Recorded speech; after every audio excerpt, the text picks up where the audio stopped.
Selon moi, penser que élever un enfant puis élever une famille, c'est quelque chose qu'on peut faire seul, c'est une fausse croyance. S'il faut tout un village pour élever un enfant, il faut aussi tout un village pour élever une famille, un papa ou une maman.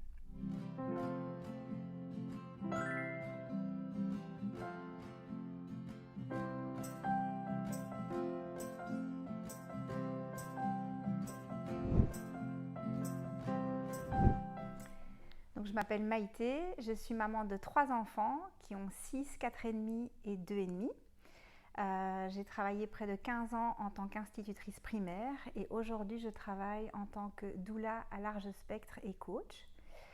Alors depuis la naissance de ma première, et comme c'est le cas pour beaucoup de parents, j'ai ce proverbe qui trotte dans ma tête, c'est qu'il faut tout un village pour élever un enfant. Or, ce village, il m'a cruellement manqué à la naissance de mes enfants, puis de moi en tant que maman. Il me manque au quotidien quand je navigue en tant que famille, et puis il a été absent ou très maladroit quand la mort est venue frapper à ma porte.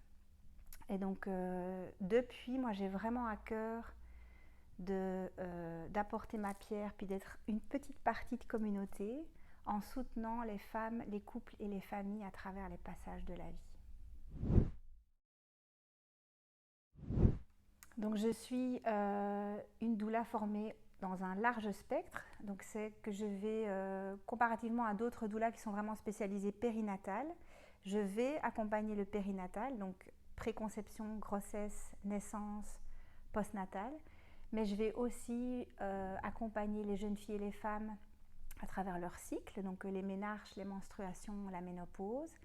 Et puis, je vais aussi soutenir les familles dans le deuil, donc tout ce qui est fausse couche, deuil périnatal, perte d'un enfant, d'un parent, d'un proche.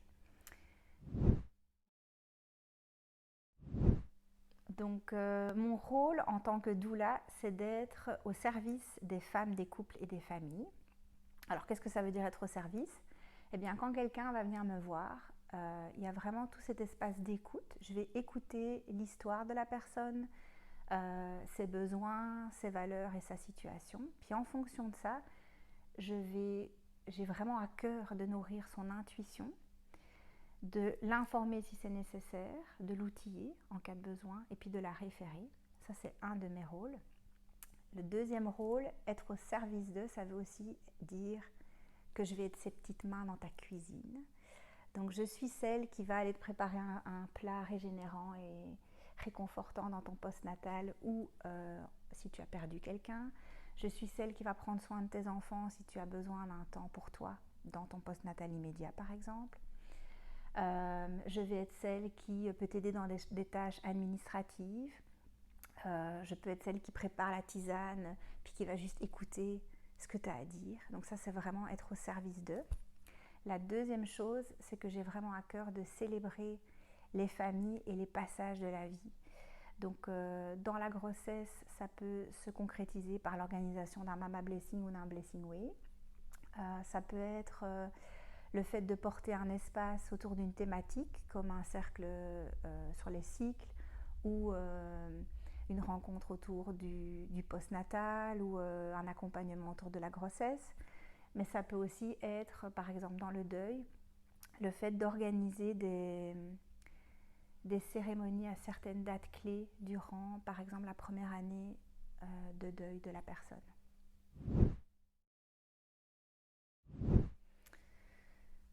Alors, selon moi, penser que élever un enfant puis élever une famille, c'est quelque chose qu'on peut faire seul, c'est une fausse croyance. S'il faut tout un village pour élever un enfant, il faut aussi tout un village pour élever une famille, un papa ou une maman.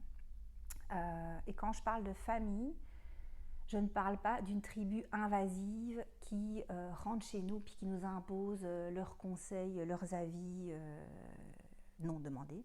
Je parle vraiment d'une communauté soutenante, soit dans notre communauté directe, donc les personnes qu'on connaît, mais aussi de professionnels qui nous nourrissent.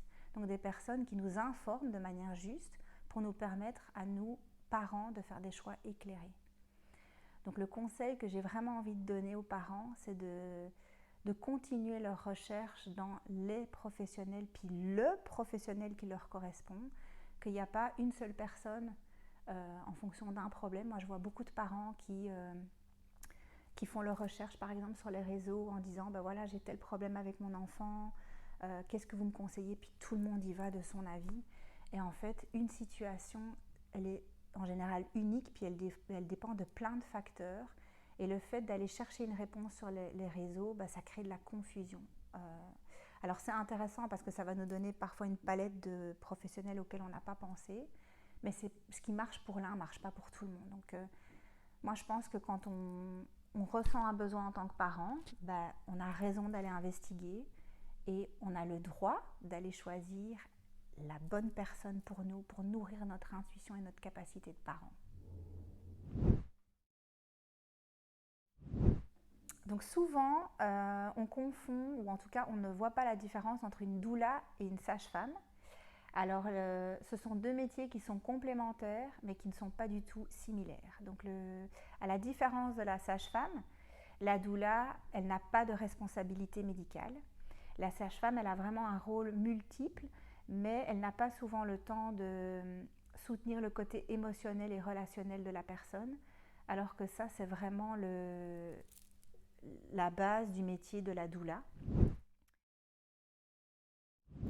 Donc souvent, quand on pense à l'arrivée d'un enfant, on va surtout se concentrer sur la naissance, ce qui est quand même vraiment important.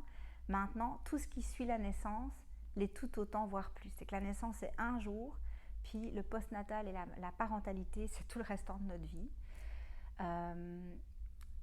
Et on oublie souvent, ou en tout cas on ne nomme pas le changement identitaire que la naissance elle va impliquer. Il y a vraiment un bouleversement, un changement identitaire, familial, organisationnel et physique qui va juste naître de cette naissance. Et donc le fait de pouvoir s'entourer par des professionnels de la périnatalité, ça permet une transition plus en douceur vers ce changement.